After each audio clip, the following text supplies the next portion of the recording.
Welcome back, everyone. I am Garrett Weinzerl, and this is Into the Nexus, the podcast about Heroes of the Storm. With me, as always, is Kyle Ferguson. Kyle, we're recording a little early this week. It is a day early, but you know what? No rest for the wicked. Exactly. Also, I'm going to be out of town tomorrow, so yeah, well, there's a real reason. Affects things. That's not beautiful and poetic, but yeah, I'll be out of town, so doing it a day early. Huzzah! And you know what? What's one more day? Because frankly, I played Heroes all damn weekend. I would play it all darn tonight too if I wasn't here. So really, you know, it's the same show. Yeah. I feel like we could probably do 2 shows a week. Probably. One of them would be really light on news, and the other one would just be like us complaining about whatever hero we're currently getting our ass handed to us by. But we could totally fill it out. I'm just saying. That would be Stitches this week. Well, that's Stitches every time he's not on your team. Yeah, it really is just polar like that, isn't it? Yeah. It's a catch-22 because I'm always excited. Like when it happens, it's like he picks Stitches, and then I remember, oh wait, Stitches are always the mean, aggressive people. So it's like I got the Stitches, but I also got the jerk. Which makes perfect sense, the way the hero is built. I mean, you need the skills to back up any claims of taking him in the first place. So you know you're good. Plus, his damage is pretty darn high at the moment. So it's already like you're just setting this barrier that says, I'm this great, and if you all aren't greater than me, you suck. Because I'm a warrior, and you guys are the DPS. Yeah.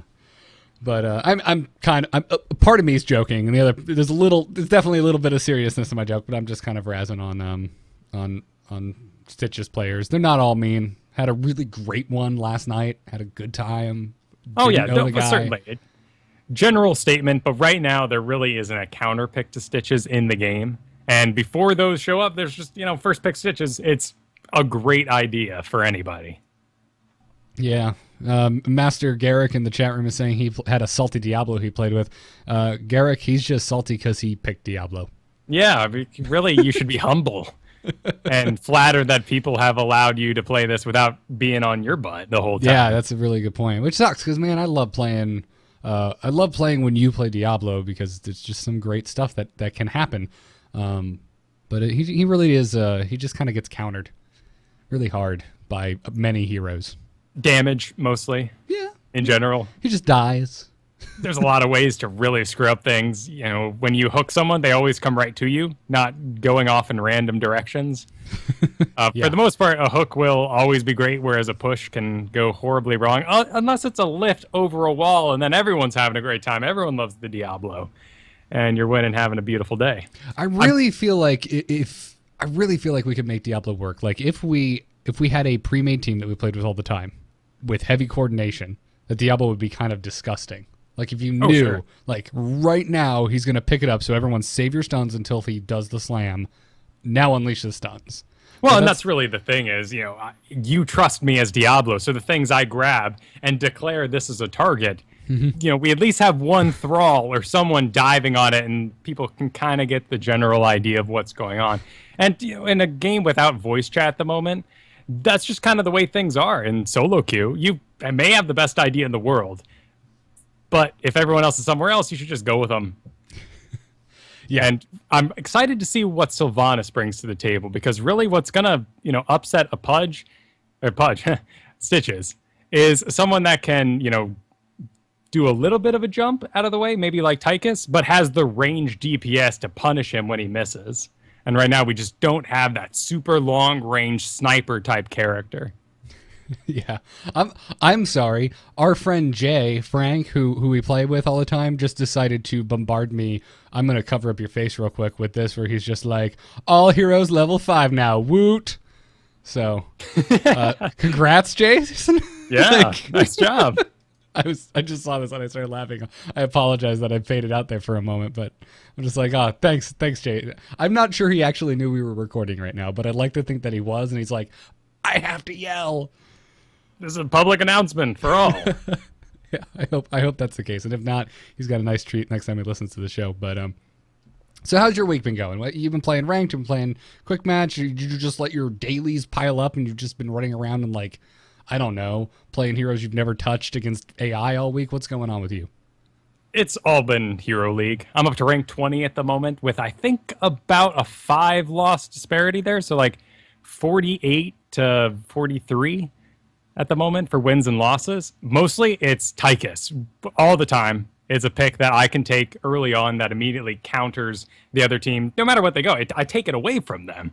And that's so powerful at the moment. And then Tassadar, if I'm anywhere not in the top 2, I still enjoy really doing that. Dude, the game we played yesterday with Ben, when I got last pick, and what was the comp we had? You picked Tychus, Ben picked Rhaegar because that's just his go-to. Then the 2 other guys that we weren't partied with, one was Muradin, one was Kerrigan, and then I had last pick, and everyone was like, just grab another support. Uther's up, grab Uther, and I grabbed him, and we just destroyed on a level that I haven't seen since ranked was added to the game. Yeah, it was over in about 12 minutes, 4 levels up. It was intense, and that was all stuns, basically.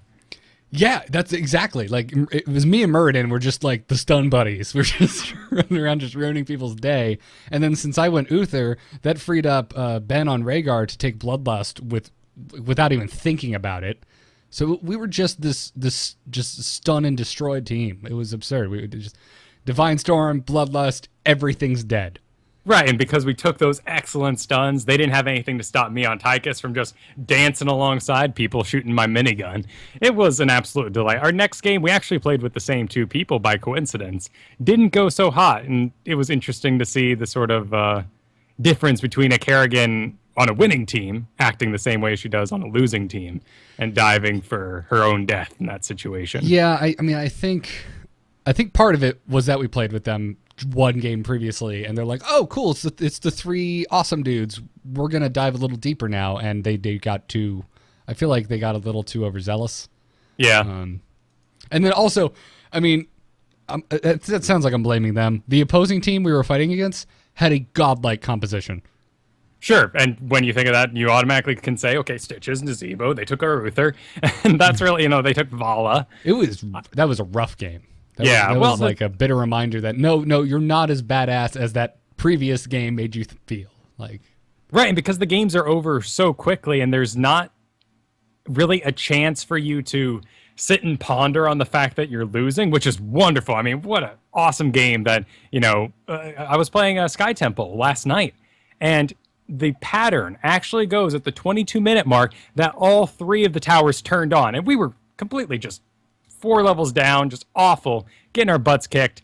And that basically said, end the game, hooray, and we're all just celebrating. But because things end so quickly, sometimes you dive straight back into that next one, completely forgetting all the talents that you built up to be that awesome.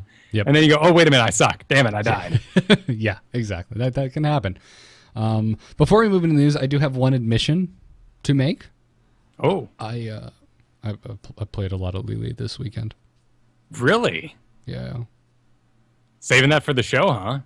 Not whipping out the Lili after all your experience yesterday, just going straight to Uther. Yeah, well, I don't own her, and I don't think she's free to play anymore. Is she? Oh, as of Tuesday, I guess not. Yeah, I don't think she is. If she was, I didn't even consider it because it's ranked, man. I'm gonna bring my A game. Sure. Which honestly, after playing Lili, it could be Lili. I realize I give Lili a lot of razzing on the show. But holy crap, is she strong right now. She's such a good hero. It's absurd. It's so ridiculous. It's like I hit Q, and somebody who's about to die doesn't. I get hit, I just escape without hitting a button. It's I don't know. I'm not sure if I'm coming around on her. I'm not sure if it's making me like her more or hate her more. Like, I can't decide. But whatever the case was, I had a good time playing her. So right now, she's like that popular kid in school that is popular for all the right reasons. And you don't like him, but you should, and everyone does, and you just come up with something dumb like, well, his shoes are stupid. Take that. That's what it is. They're like a band gets too popular, and they're just like, oh, I liked them before they were popular. They sold out. Suddy in the chat room says, hi, I'm Garrett, and I'm addicted to Lili. Hi, Garrett. Oh, thank you. I was 16 the first time I tried Lili, and Changed my life. Gateway healer, man. Gateway healer. Gateway healer. There you go. Lili, the gateway healer. Making a note. That is probably going to be the show title. Just putting that in there. But anyway, there's my admission for the week. Feel free to tweet at me all the jokes you want to. I probably deserve it. I'm going to sit here and eat my humble pie. Let's get into this week's Heroes of the Storm news. We're on, boys! Ha-ha! Let's liven up this place! Point me to the stage. Click the play button, and let's get started. So this week, Dustin Browder had an interview with PC Gamer, which normally wouldn't be at the top of our news, but holy crap, was there a lot of nuggets of awesomeness in here. Yeah, certainly kind of making the rounds again. There were a couple other interviews that popped up on various sites. Dustin Browder, of course, being one of the big names working on the project. So this one got the PC Gamer spot.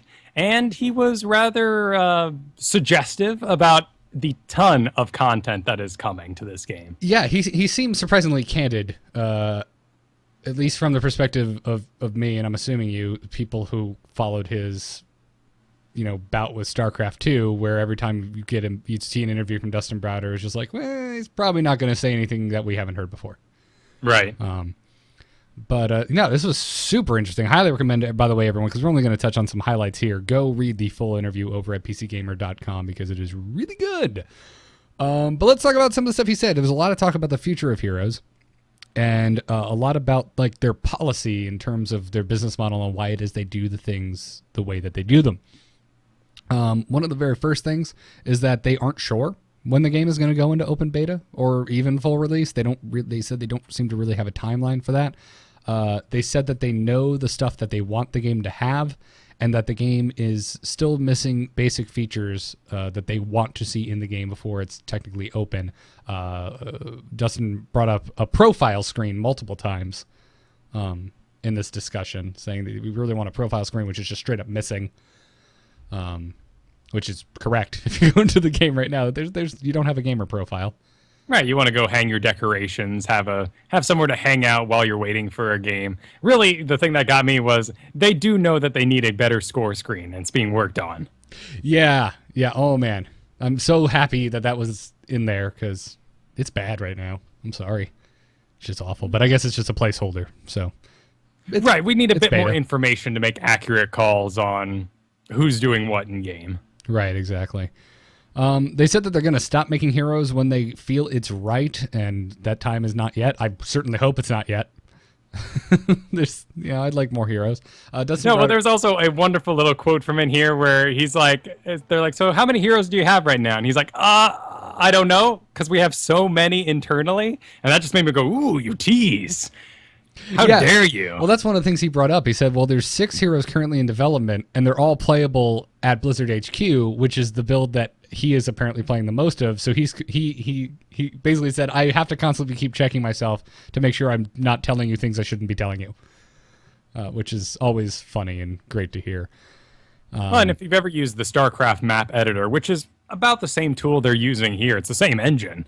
You can go in and give Raynor all the powers of Kerrigan if you really want to. They could, come up with a stand-in character for anything in the Blizzard universe and just attach some abilities to it and see how it rolls. That's cool. Yeah. They also went on to talk about maps, and they said they aren't sure if there's going to be too many maps in the game. They brought Dustin Browder said that maybe a map rotation will be necessary, akin to what we see in StarCraft. Maybe it won't. And then he went on to talk about more about the StarCraft 2 engine and brought up some points that I haven't heard before, which was that because this game is built in the StarCraft 2 engine, apparently it has allowed them to prototype this game significantly faster than your run-of-the-mill Blizzard game. I believe it. Yeah. Great quote here. He said, Dustin Browder talking about how quick it was to prototype stuff. He says, it's so nice because, quote, hey guys, we want to do a map that's like a pirate ship and you collect coins. I don't know. Quote, 3 days later, they are playing an early version of Blackheart's Bay. So, I mean, that's got to be... Man, I'd like to dive deeper into that because it's got to be nuts since Dustin Browder worked on StarCraft 2. Game that Blizz built from the ground up with a new engine. So that, I'm sure that experience compared to this is a hell of a comparison. Sure, and just the creative power. I mean, I'm jealous of that job. Granted, every video game company is going to have its buckle down, let's bug, let's do the hard coding work. But man, being able to test stuff within 3 days, that sounds like fun. Yeah. Esports were brought up, and as expected, Dustin Browder said that Heroes Esports is going to be supported exactly the same way that StarCraft 2 has been, which is basically the community. It's up to the community. They're going to, dip their hand in it a little bit here and there, but mostly it's going to be shaped by the community itself and the community feedback, which is fine. I don't see why they would change it now. It's worked fairly darn well for StarCraft. It's worked really well for Hearthstone. I'm actually really excited about the Hearthstone World Championship this year. They've made some really nice changes to the format that don't incite rage in me. So that's good. What in particular got you in the old one? Oh, the old one was just that last hero standing format, which I'm just done with. I think it's a bad format. So they also made a note to say here that they are not going to play the role of host like Riot Games does. Right, where they kind of just own the whole thing, and that's actually, there's a quote in here. Let me find it. Oh, quote from Dustin Browder: "I don't see a world where we're owning them. No." So that's super interesting. Sure, and it's worked for them so far. The EU scene, each scene really has its own ups and downs for the StarCraft esport. I mean, EU has a beautiful production, great hosts, all these things, and then you have your other problems otherwhere. I mean, Korea, you have to go for the casters, all these other reasons, and you hope that they could merge them all together into one massive super being, but I understand it, and they're supporting as best they can. Yeah, absolutely. To get into some other of the points that were brought up here, PC Gamer asked, there are a lot of MOBAs out there already, and there are a lot more coming. What part of the MOBA market are you trying to carve yourself a place for? And Dustin Browder said that that they don't really view it like from the perspective of business like that. Which is so great that a video game company can be like, well, we don't really have a plan for that. We just want to make an awesome game. That's exactly what he said. He said, quote, "We decide if we want to make a game or if we can make a cool game. We have confidence that if we do something that's cool, we can find an audience," which I love. It's like this sounds like I'm reading into an interview with one of my favorite rock stars. I've always enjoyed like like Indian punk bands, and they're just like, I just wrote about crap I wanted to write about, and if other people like that, that's cool. Right, smoking indoors, being like, well, we just wanted to tour again, so we just did it. And, well, weren't you worried about fans? Like, well, the fans would show up if they wanted, man.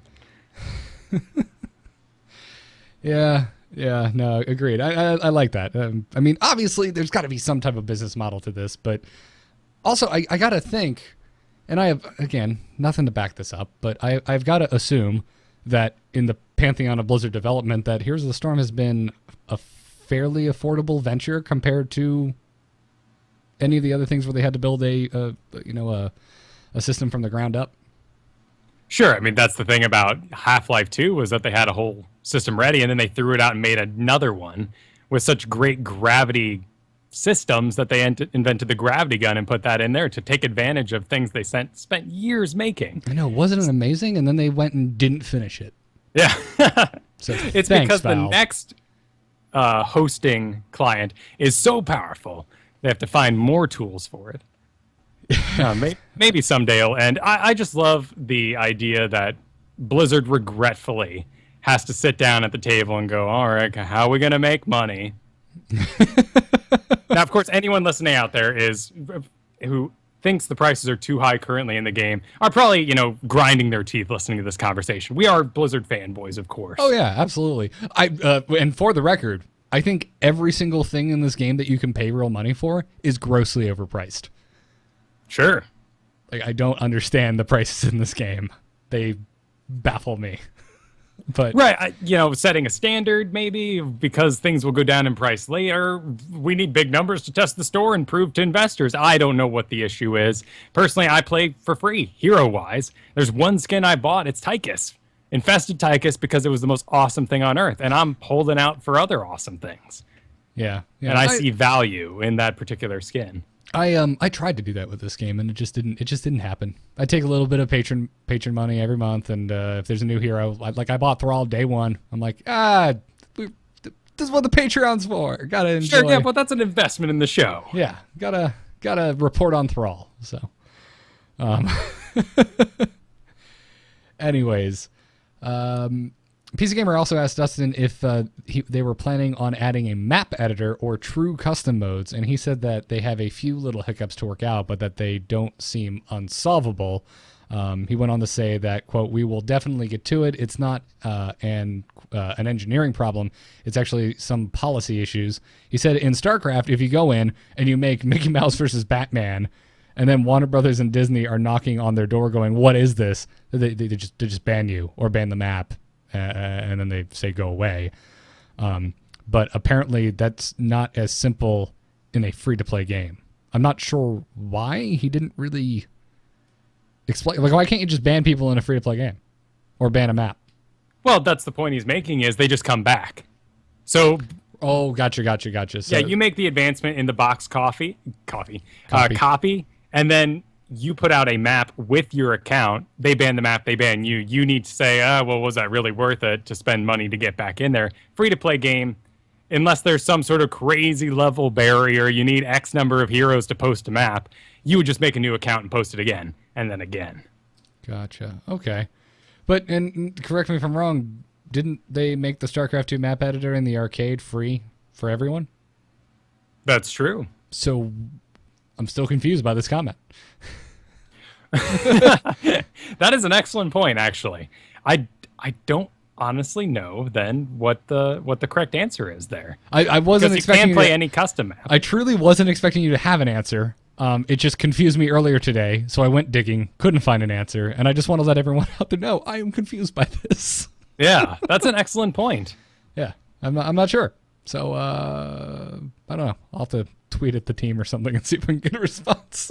Yeah, my initial thought here was like, wait, you can't control your StarCraft IPs if people make, you're talking about other properties. Mm-hmm. Gotcha. Oh, TomTom1 says that using the arcade is free, but not the map maker. Okay. Well, that works right into their equation here. Okay, then that would make sense. I could have sworn the map maker is free, but I guess I stand corrected. So, the final question I wanted to bring up was that PC Gamer asked, is it Dustin's intention to have every hero and every level, I'm assuming they mean battleground here, be competitively viable? Replace the "and" with an "at." Oh, every hero at every level be competitively viable. That would make sense. Okay. Yeah. Right, PC Gamer, we found a typo. Yeah, how dare you, PC Gamer. But Dustin said, and I'm just going to read him verbatim here because it's a really interesting anecdote. He says, no. For example, right now, Gazlo the Goblin Tinkerer is not considered a top-tier character on any map except for Sky Temple, where we're starting to see Gazlo do some pretty cool stuff because he's very much a board control piece. Basically going on to say that he can't really fight, but he can own an area of ground. And he says, well, guess what Sky Temple is about? It's all about owning ground. Suddenly, here's a hero, probably a tier 2, maybe tier 3 hero, who is suddenly first pick on Sky Temple. And he said that's what they're going for.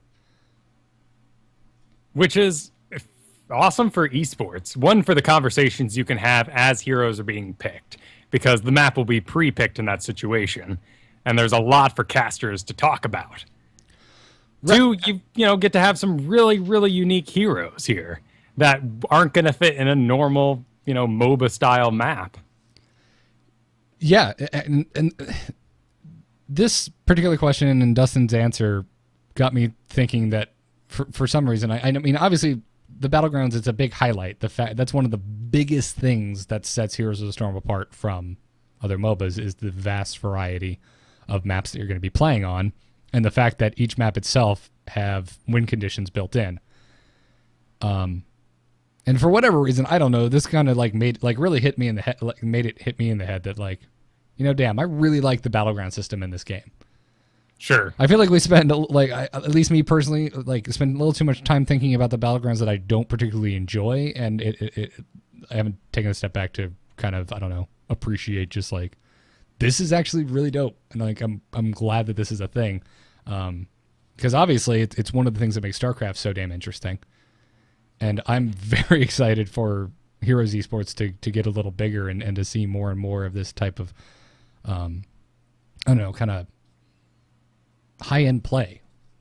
Where we're gonna see this type of stuff. We're gonna see Gazlo picked because it's Sky Temple. We're gonna see Falstad and Brightwing picked because it's Dragonshire. I completely agree with Putsy in the chat saying, Asmodan, incredible pick on certain maps. He says Haunted Mines. I say Garden of Terror because you're just going around killing mercs, basically. It's incredible how fast you can burn those things down. Maybe the games will never, this game in particular will never be quite as quote-unquote balanced as other MOBAs that have a single map. But frankly, in a situation where there are no objectives, Gazlo has almost no purpose against people who know how to play. Because what are you going to do? Set up a whole wall of turrets and then say, chase me, chase me? Anyone with the knowledge isn't going to come after you. Right, absolutely. I personally find fighting against Gazlo super annoying on Dragonshire. Yeah, because I agree. They just, hey, the shrine is mine. I know you would like it, but I'm sorry. That's kind of how it feels like trying to engage on a shrine when a Gazlo is around. But obviously, Sky Temple's where he shines the most. But I love this. It's one of my favorite things about the game. Yeah. So, awesome. Again, head over to PCGamer.com. This is what's the title here? Blizzard on Heroes of the Storm. Quote, you haven't seen anything yet. Go check out that entire interview with Dustin Browder. And also, if that's not enough interview goodness from the Heroes team for you, there's also an interview with Cal Milker on, I'm not even going to try and say this, STEVIVOR.com. Check that out as well. Let's talk about some of the blue posts that have been going around the official forums this week, because there's some interesting tidbits. First off, from developer Centeric, who responded to some concerns on the official forums this week about late game Murky, which was really interesting. It basically said that in the next patch, they're going to have some slight tweaks to Murky's egg that will hopefully improve his late game team fighting capabilities. He said that our goal was definitely that Murky needs to be running into a team fight multiple times to be fully effective, and hopefully the change incoming will help that. So interesting. Yeah. It's there was actually some really good discussion going on in this forum thread. Folks talking about all these different ways that you could change Murky's egg. There's a lot of talk about folks wanting slime to be kind of brought back to its old terrifying potency, which I'm not sure how much I agree with that, but no, I definitely enjoy the new system where it's more of a stacked ability and you have to stay on top of them. It makes sense with the bubble and everything else you're kind of running around doing. But really, you're not going to live that long, particularly in endgame where you just explode out of the side. I think it'd be really cool to see something along the lines of what they did with Gazlo and his ult to do extra damage to creeps. And maybe making, egg armor, basically. The legs pop out of the bottom and he's running along with the egg on him and becomes a full hero. That's amazing. Oh, now I'm just thinking of Last Airbender with Aang making like rock armor. Exactly. Or, except way Land less Before awesome. Time. Oh, you're right. Oh, man. Jeez, there's a movie I haven't seen since I was 5. Yeah, the first one. Let's just all forget about the other 10. I forgot about the other 12 that showed up almost a decade after the first movie. Centeric also responded in another thread where some players were complaining that what was the actual, I'm going to go here because I didn't write notes properly. Damn me. Oh, it was a player in his own special, It was words. they were talking about healing static on Muradin is not actually doing the heal over time that it says it's doing. And Centeric came in and said that it is a bug. It's a bug with their floating combat text, where if multiple things proc simultaneously, the text is stacked on top of itself, so you're not seeing the full effect. So you're not crazy. It is a bug, but actually the abilities themselves are working as intended. It's just the floating text isn't displaying it properly. Right, you hit 4 people, heal for 40. All 4 of those numbers are exactly on top of each other, Yep. not staggered at all, and it looks like you're only being healed once. So Important to know because there's quite a few abilities in the game that heal you for more targets hit. Yeah, absolutely. Centric also brought up Sonya and said that if you're whirlwinding as Sonya, it's the exact same issue. You are being healed properly, but you're not seeing all the numbers like you should. So it's something they're going to be working on. It's an impressive amount of healing. I've wailed on a Sonya before on top of creeps, and I'm not getting much business done. Yeah, no, it's a little ridiculous. And then like I have to beat it into my head, like when I'm playing Thrall or another melee hero and I'm going up against a Sonya, to not just stay on top of them when they're whirlwinding. Like I should get just far enough away and just start zapping them with my lightning bolt and hitting them with the wolf. But for whatever reason, I just get bloodlust in my eyes when Sonya just comes in and engages with whirlwind, and I'm just like, I'm gonna get you, and nothing happens because we're both just healing the shit out of each other. I'm healing myself, she's healing herself, nothing's happening. Well, right now she's one of those mystery characters, like we were talking about Hammer, last week. Sometimes they show up in the game, they have a master skin. You're like, well, damn, this is awesome. And right now, I play a lot of Raynor, actually, because we'll end up, getting a bunch of heroes that have great abilities, but the other team has pulls and pushes and stuns and all these things that are just going to, in general, ruin spells. So I go Raynor, and I have no skins for him. I'm doing awesome. Like, I'm winning my games as him, but I'm not higher enough level to represent the second I get in there. So, maybe that's actually for the best. It's the same reason why I keep the Zergling as my profile picture in StarCraft. Yeah. I don't think you should put so much stock into that. I don't think you need to worry. I mean, we had that one game with the Master Skin Thrall, and the guy he just died constantly. I'm just like, false advertising.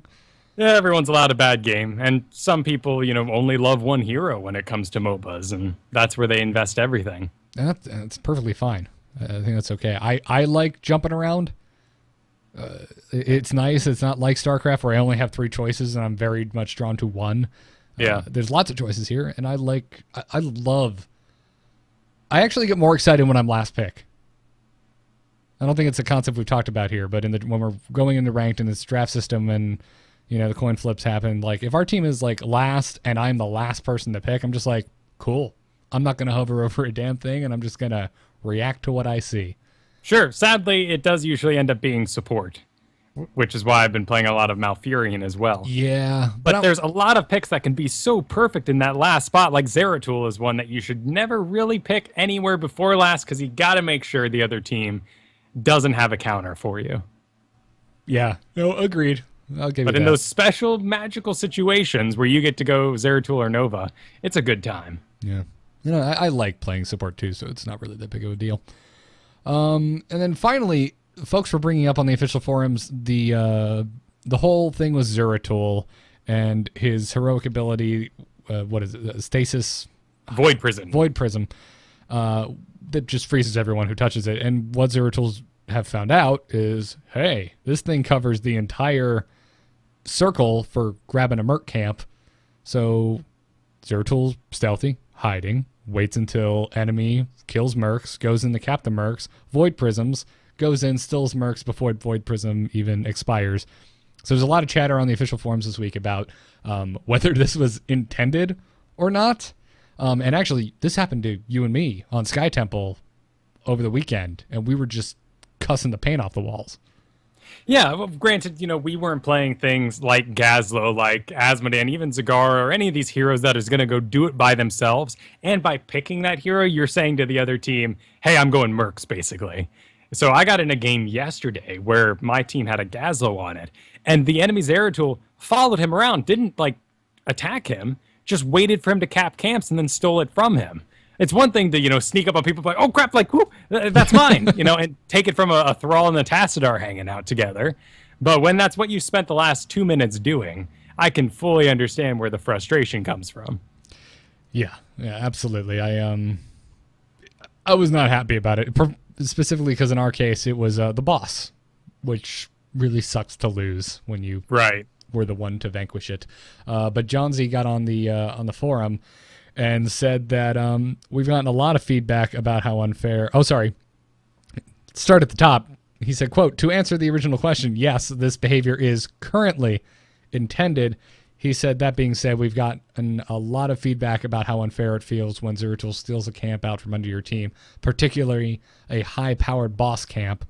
This is being, the boss on Sky Temple, the Grave Golems over Rails. He said that the design team has discussed this feedback, and we agree. We're aiming to push out an update for this soon that should allow Zeratul to make some epic plays, but not completely negate the other team's effort concerning capture points. We'll make sure to give you more details as soon as we have them, so stay tuned. That excites me. I'm very okay with this. Sure, and knowing the StarCraft team's track record, it's not going to be something overly tooltippy. Like, this can be used anytime, except for when it's on top of Merc camps. And it'll be something simple. I don't, my first reaction is, you get rid of the timing of it? Or people standing in it are still atop it was probably the easiest fix. Yeah. They're not actually banished to another dimension. Their feet are still on the pad. Yeah, so it's actually... Well, that's the thing, though, because the way Jonesy worded this is saying that he'll still be able to make some epic plays, but not completely negate. Makes me think that you'll still be able to somehow make this happen. I don't know if they're reducing the time on it, but then that would just nerf it completely across the whole board. It wouldn't just address this one specific issue. So I don't know. Which is why I think it's going to come down to, if your feet are on it, Zeratul walks in on it, all you're doing is negating each other like you would on a Dragonshire or any other situation with two people on a pylon. In that, you catch them while they're slightly standing off. That Gazlo has killed everything, and he's just making his steps towards the pad, and you freeze him and then jump on it before he can. Yeah. I've seen some people suggesting, as a matter of fact, I think even our buddy D-Day said this the other day, that he thinks Zeratul should get frozen if he touches it. Interesting. But as much as I would love that, because I hate Zeratul, I'm not sure they should do it, because then that would really make him the only hero who can be punished by his own heroic.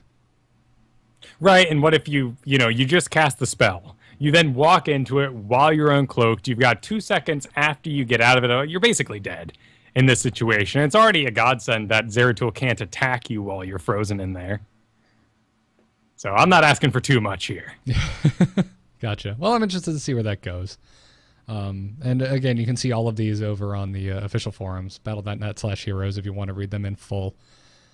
Right. Now, want to thank our patrons real quick before I move on with the show. If you're not familiar with it, the show has an opt-in subscription service. You can go to patreon.com/ITN if you want to help support the show. Give $1, give $5, whatever you want to give, or give nothing. Show will always be free. But we really appreciate the support we've been getting so far. It's been awesome, and we wanted to thank a couple patrons this week, so thank you very much to some of our newest patrons, Charles C. and John T. Thank you both very, very much. Now, it is time to talk stock. Yeah, it's time to stock some strategies. Choose a talent. Choose a talent. Talent? That seems generous. Impressive work, hero. I think you're ready for more. Now, someone just brought up in the chat that leaping crater on top of Zeratul's void causes her to get trapped in there as well, which is true. But it's also one of the most awesome things you have ever seen, because she slows down as she flies through the air on top of it and then is slowly descending like through butter as she comes down and slams. Okay. It is so cool. So, I'm not sure. What did we say that didn't happen? I thought that... I'm not sure why that's a correction. No, I'm just saying that, it can seem like something bad for her, but really it's one of the coolest looking things on Earth. Oh, gotcha. So you were just bringing up the fact that it's awesome.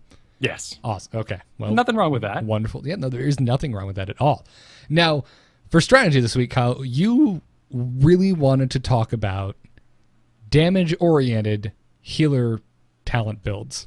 Yes, which is because we've actually gotten quite a few messages from people this past week who said, I didn't have a support, and we completely rolled the other team.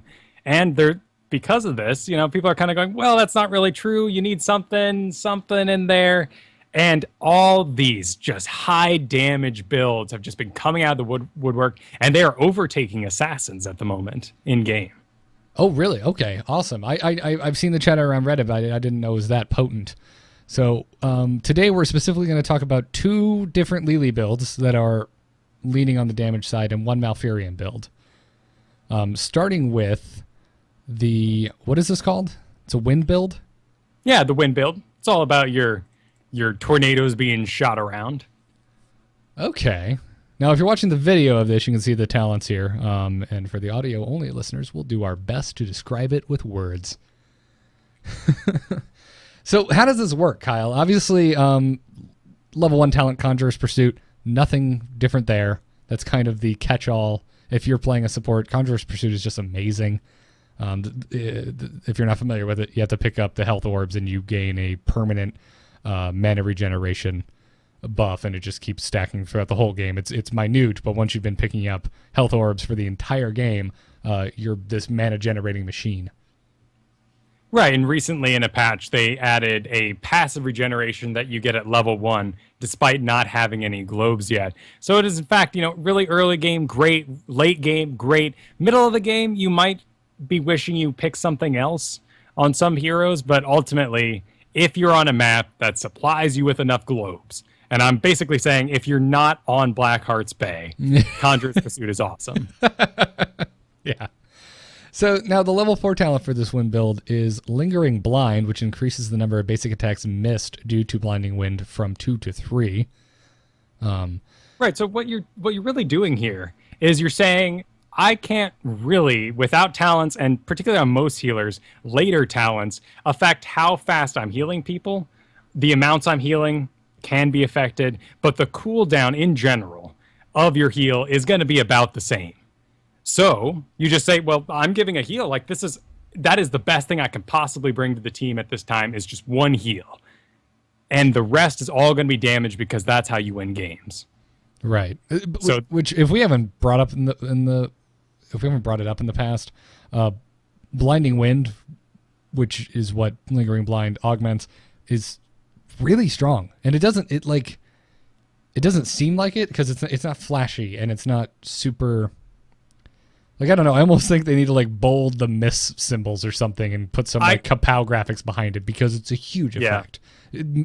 Having a Kerrigan or a Vala or some high damage hero miss an attack, a basic attack is huge.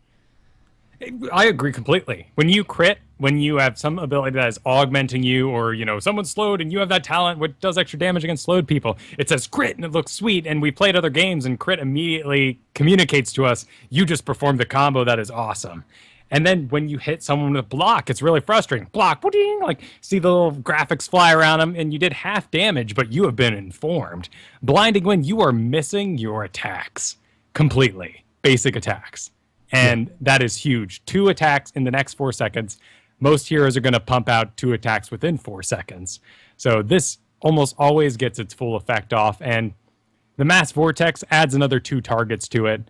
And as you augment it further down the road, that's going to be huge. Yeah, but for this particular build, we're doing Lingering Blind at level 4. At level 7, we're taking the good stuff for that bigger heal. Level 10 is Water Dragon, which is a heroic I've never taken on Lili. I always go Jug of 1,000 Cups. It's okay. I think it's just kind of a WoW player's mentality that when you decide a role, you're going to invest in it. Nobody wants, nowadays, discipline is pretty cool. I played it in the last expansion a lot, and it was super duper sweet. But, anything before that, you're showing up like half cocked. And everyone would just heal proper. You don't be special. Water Dragon does a lot of damage, and the slow of up to 70% for 4 seconds is incredible. It takes a bit of finesse, to make sure you're keeping the hero you want to hit closest to you, because it only targets the hero in range. But you can kill people with this, and the ultimate on it is actually worth taking. What do you mean the ultimate on it? The level 20 the level ability? 20 augment. Oh, gotcha. Which is double dragon. After hitting a target with Water Dragon, another dragon is summoned at the point of impact. That is absurd. But also not in this build that we're currently discussing. Right. Yeah. Damn, Water. I want to try this build. Maybe we'll do a game after this and I'll try it. You going to play with Lili on stream? Are you prepared? I have already admitted to the public. I think it's okay. So level 13, Shrink Ray. I take this every single time on Uther. I can't sing enough praises about Shrink Ray. It is so damn good. Reduce an enemy hero's damage by 50% and movement speed by 50% for 4 seconds. If they don't die, they're hitting like mosquitoes for 4 seconds. And if they're not attacking and they're trying to retreat, your assassins just catch them and kill them because they're barely moving. It's beautiful. It's a win-win. I love Shrink Ray. It's really solid on heroes that are in your face, Illidan, Vala, things that are going to be auto-attacking you and just get crippled by a 50% slow for 4 seconds. The tantalizing facts behind the talent of Surging Winds, though, is what is giving Lili this huge damage right now. And in fact, is making them, overtake a lot of the assassins like I was talking about. For every person you hit with Blinding Wind, you gain 5% ability power, stacking up to 4 times. So you throw that out, boom, you're at maximum ability, 20% more ability power. Everything you're doing is that much more. Yeah. And then you mix it later on, Kung Fu Hustle, things are recharging really fast, wind, over and over again. Yeah, and Chairman's bringing up a good point that, if we're talking about damage-related builds, outside of Water Dragon, this doesn't really seem like one. Right, and that's not a problem here, because what we're saying is this is a solid support build where you are giving damage. People know to interrupt cups right now. The Jug of 1,000 Cups is incredible. You're going to heal a lot of people, but ultimately your basic heal is going to be the one you're using all the time. And for situational types, Water Dragon is going to be where you deliver more for a team. Yeah, I mean, because all of a sudden Lili's helping the fight, and a lot of people don't plan for that. And awesome yet bad things for the opposing team happen. And then finally, level 16, 2 for 1, which is a healing trait. It increases the number of allies healed by healing brew to 2, but increases the cooldown by a second and a half. And then finally, at level 20, they recommend taking Bolt of the Storm in this particular build, which I was going to raise a lot of eyebrows, myself included, because man, Kung Fu Hustle is amazing. Kung Fu Hustle, this is what we were just talking about. Abilities recharge 3 times faster while you have Fast Feet active. It's awesome. Frankly, in late game, when you are able to keep yourself up and taking those hits, staying out of range, you're just going to be throwing out the winds like crazy. People are going to be always blocked. You're always going to have your ability power up. The thing about it is, how best to put this? Kung Fu Hustle is also extremely powerful because you are taking the hits for your team. You are becoming, in fact, a tank here. Since Lili's heals target whoever's the lowest health in the first place, that happens to be you. No one needs to be in range of you, and you're basically carrying the team. It's a weird situation that has led to a lot of grumpy Lilis out there who are actually incredible at playing and doing damage, but therefore expect more from their assassins on their team. All right. Okay. Well, shall we move on to the next build? Yes, let's do it. All right, so this is the Serpent Lili build. Now, this has, at level 1 and 13, at least the guide that was coming up on Reddit, saying that it's kind of situational and up to you for the talents that you would choose. I would say it's very hard to break away from Conjurer's Pursuit in most cases. I agree. Damage dealt on the winds, more healing. Because this is a Cloud Serpent build, you're almost, feeling like you should do that increased duration of 50%. The thing is, you're just never really going to have either enough people around you in lane to stack this early on in the game as a level 1 choice, giving your friend, hey, here's a Cloud Serpent, but you can't heal them after the fact. And you're not going to have 2 people in your lane, most likely, to sort of take advantage of that many Cloud Serpents in the first place. Conjurer's Pursuit just seems the auto pick at the moment. Yeah, it's very strong talent. Level 4, Mending Serpent, obviously the Serpent. So basically all the Serpent talents except for Timeless Creature.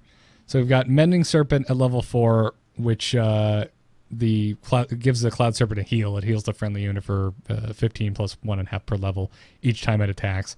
You have Lightning Serpent at level 7, which its attacks bounce to 3 nearby enemy targets. And then all the way down at level 16, you have Serpent Sidekick, which gives you an automatic Cloud Serpent every time you cast it on somebody else. So Cloud Serpent is an ability where when they auto attack, this serpent on their shoulder also makes his own little auto attack, and it counts for your damage, as well as it is, it is more effective to be cast on top of someone who does a lot of auto attack. I mean, Tychus is kind of the obvious pick for a Cloud Serpent build because it's so many tiny attacks and the damage is set per level. It has nothing to do with the actual damage of a hero. So casting this on someone slow like Hammer is a bad idea. Okay. So these two builds really highlight why Lilies are doing so much damage right now. If you go with the Winds build, you are actually in the business, shooting out the winds as fast as possible, getting stuff done, healing yourself. Cloud Serpent is still the support build, but your numbers are coming in because you're casting those serpents on other people. It's the same reason why Asmodan can never actually touch a building, but every time he augments, with his general, a group of creep lanes, he's getting siege damage for wailing on creeps. It's an odd sort of thing, but it is technically his damage he's contributing. Oh, okay. Well, I didn't know that about Asmodan. Yeah. Try it out sometime. Just cast a general in a lane with no one else around. You'll be getting siege damage. No buildings are being touched. You are getting that percent you are increasing. I think it's 15%. And then all across those guys kind of stacking you up. Oh, that's bizarre. All right. So these are super interesting. I mean, some folks in chat room are concerned like this isn't the best build. This isn't supposed to be the best overall Lili build. These are just builds, alternate builds that we find super interesting. Right, and we are dealing with, a lot of sort of janky counters at the moment. There's nothing in-game that is truly going to tell you how much damage you did to creeps, what percent of that was to heroes, were you over-healing, which is a very important stat to know because you're, wasting some talents in there. Those will all come down the road, but right now, if you were confused why Lili is doing so much damage, it is these two builds. If you're playing an assassin, it can be frustrating to see Lili run in, throw the winds, casting things that aren't heals for you, and then you feel unsupported.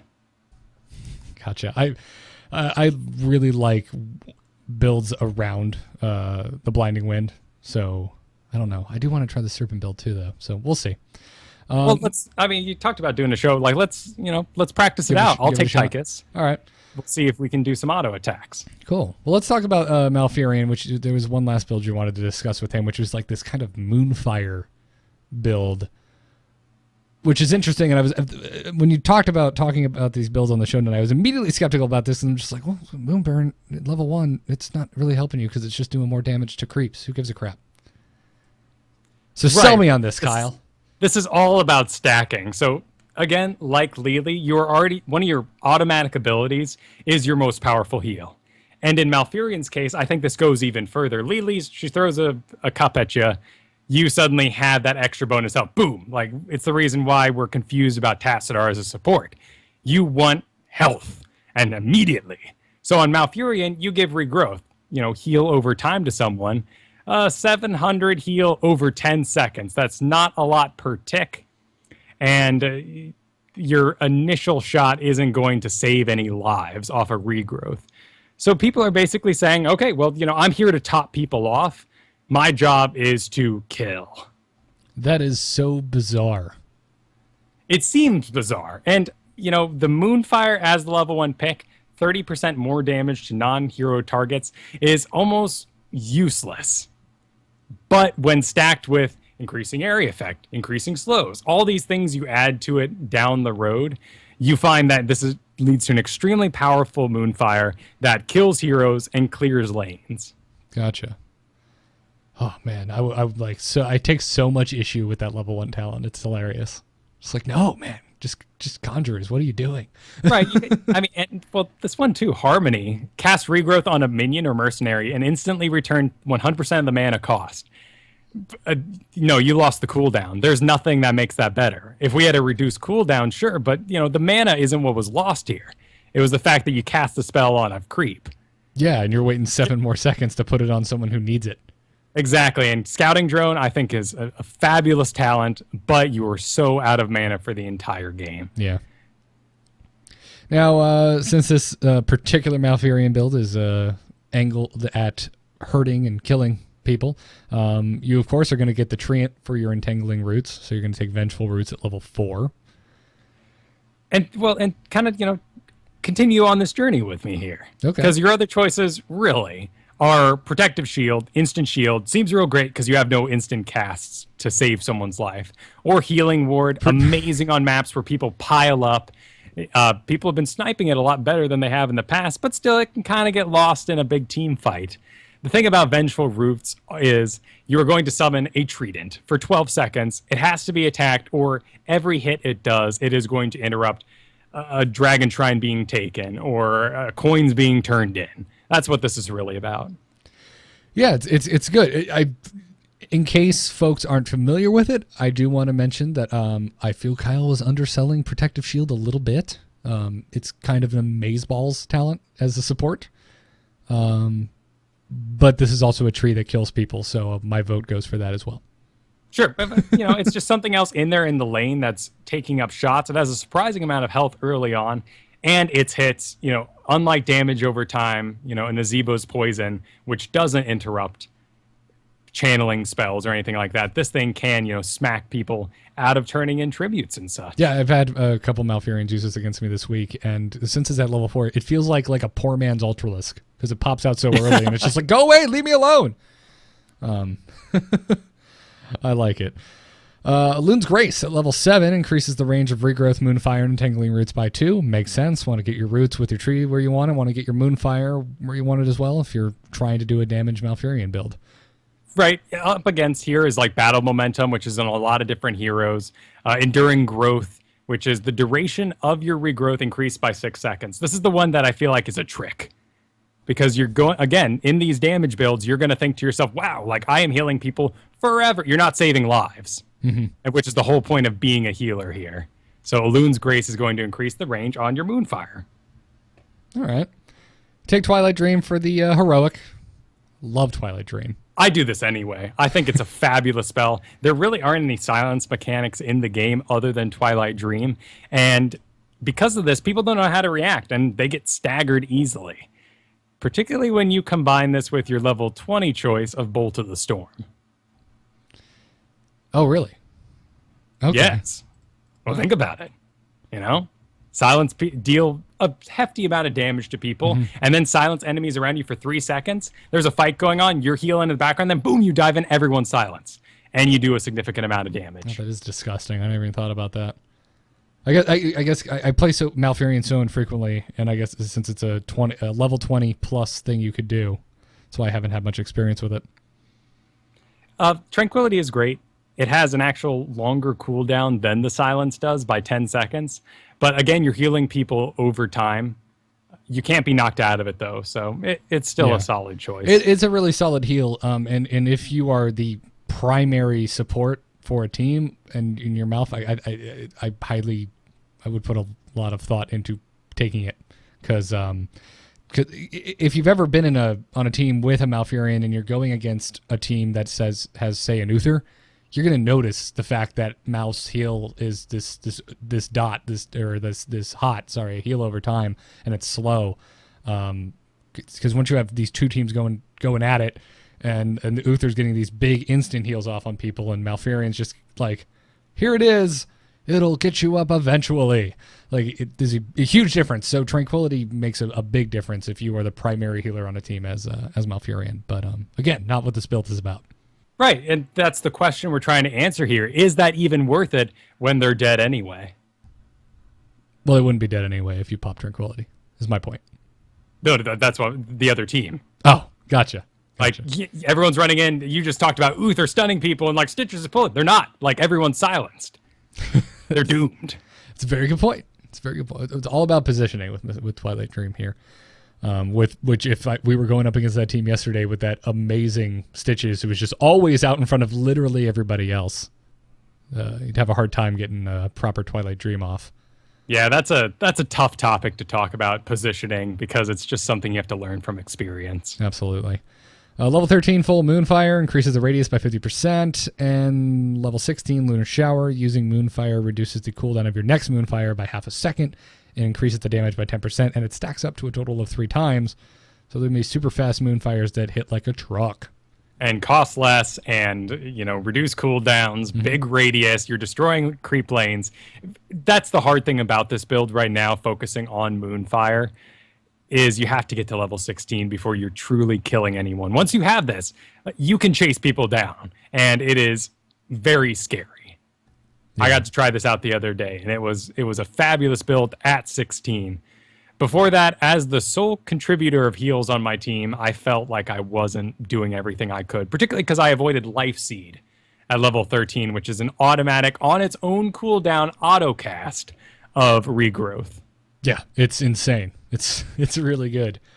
The whole thought of damage-oriented builds for healers. I say healer. Yes, there's support, but there's a lot of support. Like we've had the Tassadar discussion, who really don't heal. That makes me want to like go try a comp where it's like everyone else on the team has some sort of self heal. So you've got like a Thrall and an Arthas. Right, Raynor, yeah. Raynor, yeah. All these folks that are kind of self sufficient, and all they really just need is a little extra umph here or there, and then you can just kind of take your healer and kind of turn him into a bloodthirsty maniac. Right. Well, and here, you have good targeting.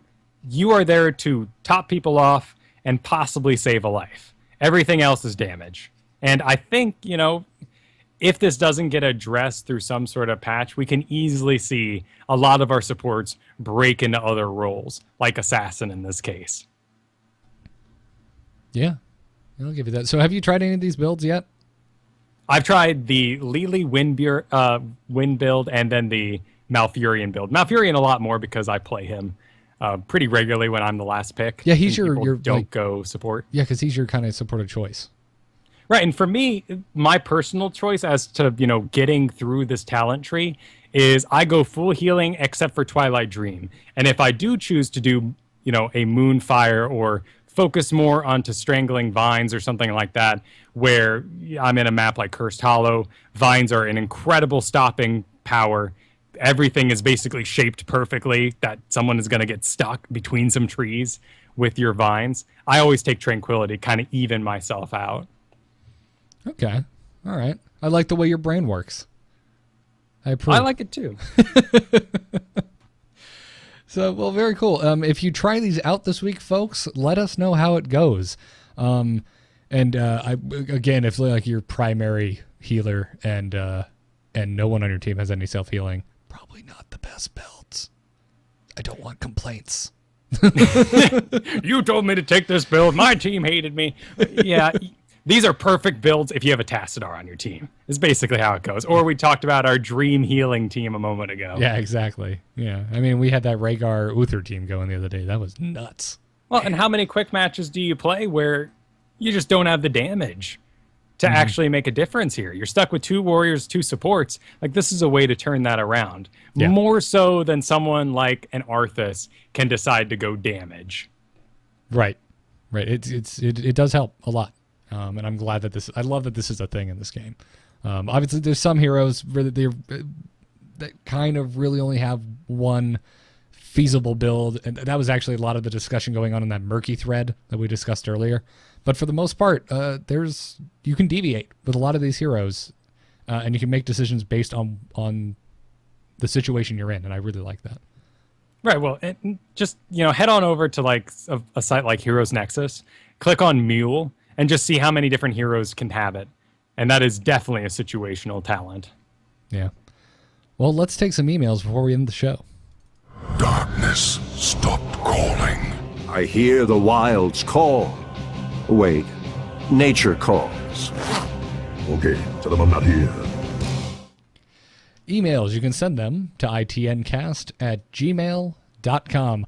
Our first email today comes to us from Phil, who writes, I'm a gamer. My wife's a gamer. Hopefully our kids will be gamers. But gamer is a fundamentally different proposition than sports fan. Mainstream exposure aside, he said, in that American football, golf, tennis, etc. have a very defined meta-competitive structure. The rules are the same from one event to the next, and the events build to give the players of teams some standing in the greater field of competitors. Most importantly, the viewer /spectator /fan / whatever you can easily follow what is going on from a meta game perspective.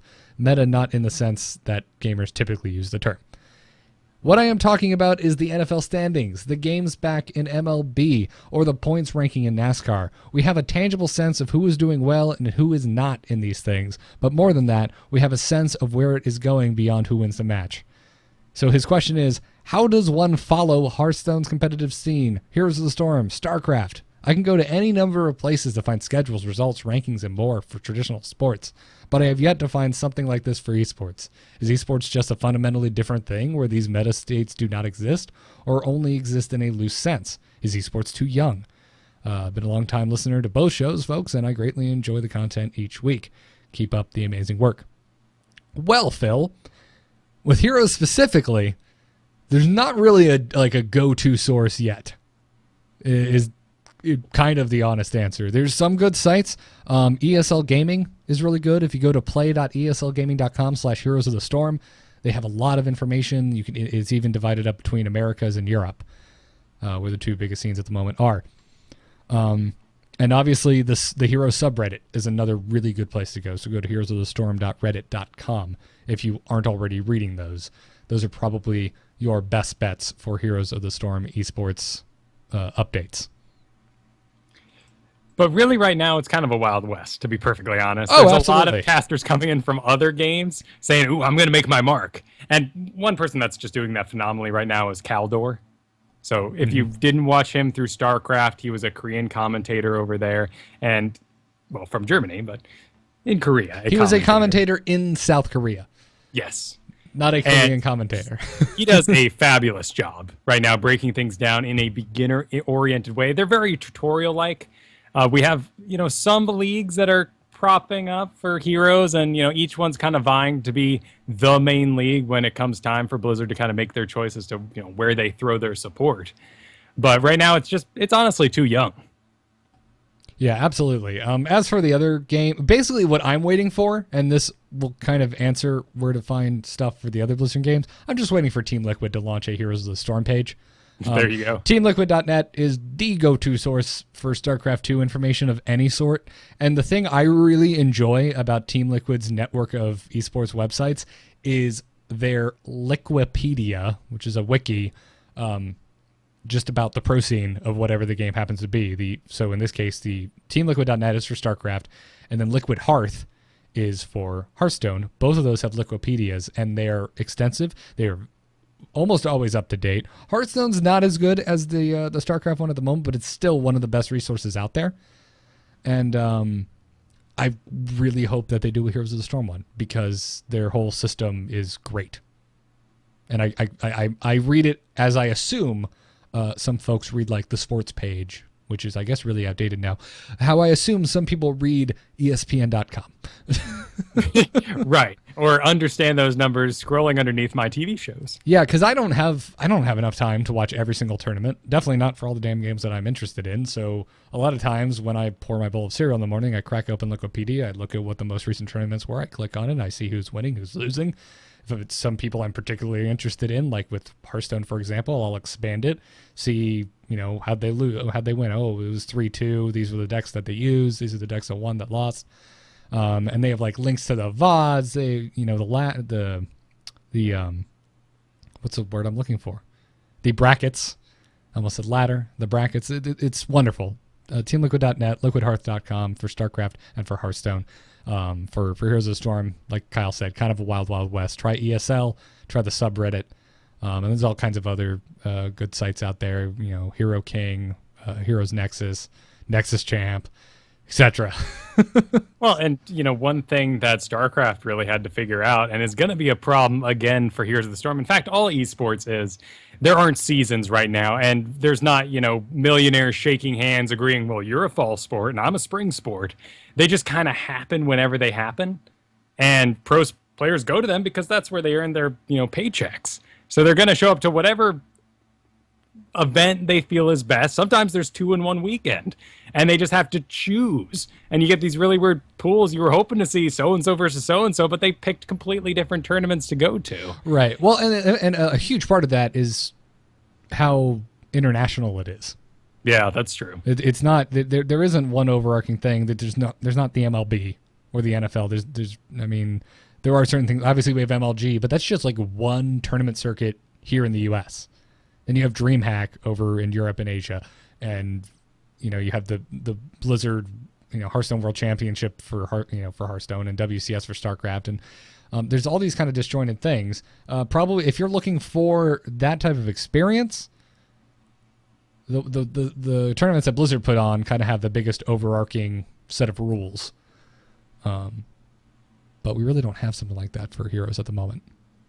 Not yet. And like we read in the interview earlier, they're just going to wait and see kind of what the community decides is best for this game as terms of ranking and other sort of systems. Yeah, and I like that. I like the way that Blizzard does it because I like choices because there's so many tournaments that I kind of just pick my favorites and follow those. I'm a big fan of DreamHack, for example. I try and catch every single one I can, and then I'm obviously a big fan of all of the Blizzard sanctioned tournaments, and ESL has been impressing the hell out of me with Hearthstone. Their ESL Legendary Series has just been great. So, lots of choices. It's good stuff. Right, and on top of all of this, you have the amazing fact that that can't happen in football. That like a couple of kids all got together, made a team, and they show up to the Super Bowl and win it. And that is some of the most fabulous things about places like MLG. And the reason why, a lot of stories don't always make sense. Because it's like, here's all these ratings over the past year of this team performing. And then what? They got defeated by nobodies. And now they're the hottest thing on earth. That's what I like about it. Yeah, me too. So, hopefully that helps. For StarCraft and Hearthstone, I think you'll be absolutely fine with Team Liquid's network of sites. But Heroes, it's still developing. It'll be real interesting to see what that tournament looks like come BlizzCon. Absolutely. And hopefully we'll have a BlizzCon. We better. Oh, yeah. I'm going to lose my mind if we don't. Anyways, our next email is from listener Ed, and he writes, "Hi, Garrett and Kyle. I've been having a blast queuing as a random hero on the co-op versus bot maps.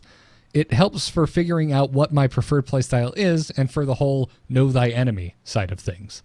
Do you think this makes sense, or am I creating too many bad habits? Should I just bite the bullet, pick a hero, and start quick matching it up?"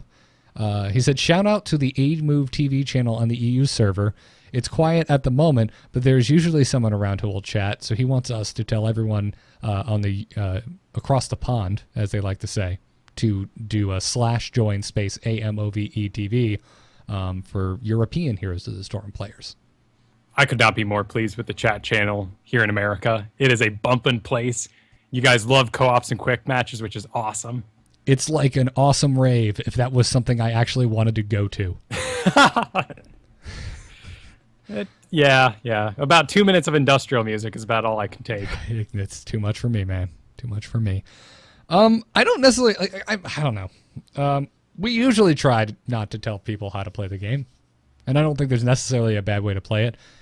I love the whole know thy enemy thing, because if you play as many heroes as you can, you're going to learn them. You're going to learn their strengths. You're going to learn the weaknesses. Most importantly, you're going to learn the range of their attacks, and you'll know where to stand when you're fighting against them. And I don't know. I don't think it's a bad thing. Granted, if you're going to start doing quick match or ranked, I would definitely not random. Well, and what I like here is the random element. Because playing against bots, he's learning a lot of different heroes and encountering a lot of different heroes. Not only that, the bots are now programmed to just wear random skins, which can be helpful for new players. So that you're not going, what is that? Oh, it's just a really silly Zagara. I never thought about that. That's a good point. Running at me. If he was playing particular heroes over and over again against bots, then you're developing bad habits because you're learning to react to things that frankly aren't going to happen. And bots are always going to run at you with the same fervor they did before they died last. Whereas a human, enemy, he's going to learn, hopefully. Maybe the ones on my team are all computers then. Yeah. Now that you mention it, that the first time I saw a Master Skin Thrall pop up on a team, I was just like, whoa, who's the green Assassin's Creed dude? And I'm like, oh, it's just Thrall. With Pokeballs around his neck. That's a really good point.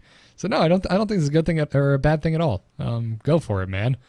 Just random gives me a heart attack anytime I'm in a quick match or ranked. So be careful with that. I haven't run into anyone bad in bot games. It's where I go to, knock out a bunch of really casual quests. Well, the bots if are I'm aiming for some gold. The bots are super easy. Yeah, and you can't really augment their difficulty at the moment, so no reason to get upset about it. There's no achievements you're missing out on, and so no one's going to be mad in there.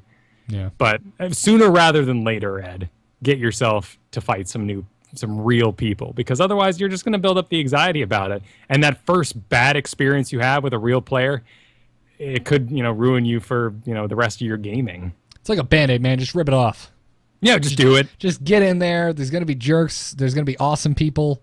Just run with it. And I block the crap out of jerks, so it doesn't bother me. I let them go out of morbid curiosity. I just don't respond. That's a good point. Sometimes it's very entertaining to see what they have to say. I had a baller this week who actually said at the end of the match, "You all do not deserve me." Whoa. Like the ego, the inflated mindset you would have to announce that. Yeah, okay. I don't. And I hope I never will. Oh, man. That's something. That's fun. Yeah, I've yet to get to the point with any PC game, even some of the more established MOBAs, where I've treated it like I treated Call of Duty, where I would get in and just insta-mute everybody. I just don't want to hear it. I guess it's probably because it's voice chat, and there's not a included voice chat in this game. But right, well, that brings a whole nother level of just for me, it's annoyance because I'm not getting any information from your chat that I am not seeing from your hero move across the map. Yeah, let's all go to the boss. You're already heading there, dude. Ping. I get it. Ping, damn it. So. Anyways, that'll do it for this week's show. Again, if you want to send emails to us, you can do so at itncast@gmail.com. Thanks for writing in. What was that, Ed and Phil? Ed and Phil, yep. Thanks again to our patrons. Go to patreon.com/ITN to support the show if you would like to. And also, if you're leaving us reviews in the iTunes store, it actually helps the show a lot. So if you haven't done so and you're an iTunes listener, please do. And this week we want to thank Hobbs887, Nibor Smurf, who says, "Thanks to the knowledge I received from the show, I now bring joy to every draft with Abathur and Diablo." No, hang on a minute. Oh, no. You've run the wrong direction, man.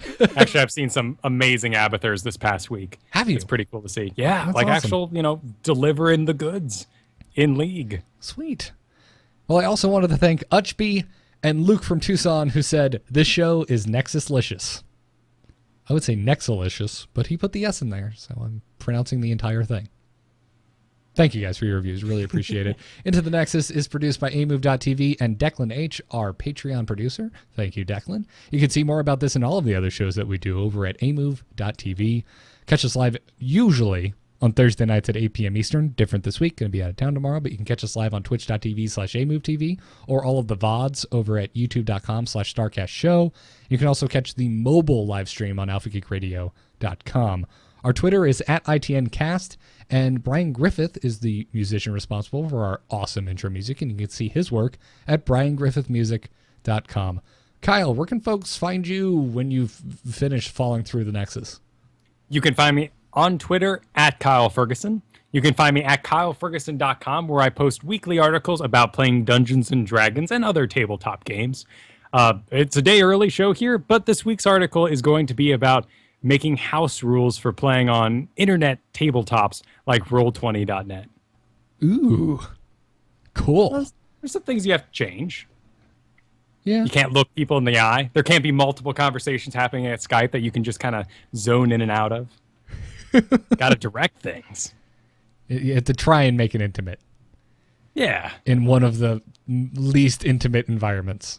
Oh, God, people can just alt-tab out. You can't control them. You can't do no cell phone rules. You can't decorate, which is probably the part that upsets me the most.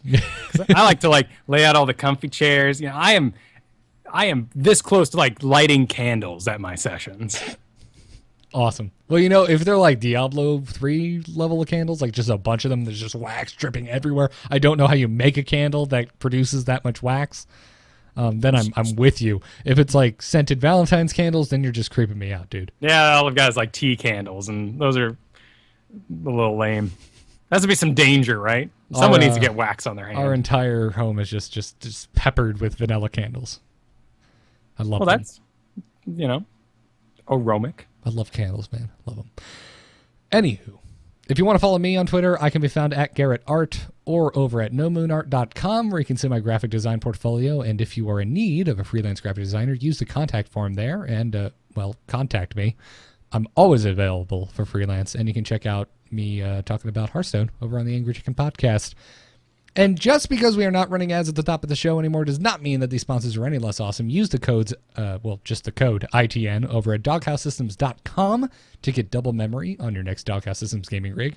You can also use ITN over at tweakedaudio.com, and you will get 30% off plus free shipping off of your entire order of noise-reducing earbuds from Tweaked Audio. I realize it's February right now, so those of you who aren't me, living in Florida, probably aren't out there jogging. But damn, I love my Tweaked Audio earbuds for jogging. It's the only good thing about jogging. Oh, I'm looking forward to my trip to Florida, man. Oh, I can't wait for you to come. We might have a live, you and I together in the same room Into the Nexus. I know that hasn't happened in all of our podcasts. Ever. We have never done a live show together, which is wrong, and it needs to be... Oh, it wasn't live, though we did record physically in the same room together after an MLG once. Yeah, but I don't think we ever ended up using any of that for anything. No, we didn't air that, did we? I don't think we did. That's because our phones were recording it, and it was crap. It sounded terrible. It sounded bad. It sounded absolutely terrible. And we were just like, you know what? No one needs to hear this. Yep. Quality over quantity. So everybody forget what Kyle just said, because it didn't happen, because it wasn't posted to the internet. Happened. So I'm delusional. All right. Well, everyone, thank you for listening. We will see you next week for episode 38. Until then, good luck and have fun. Take care.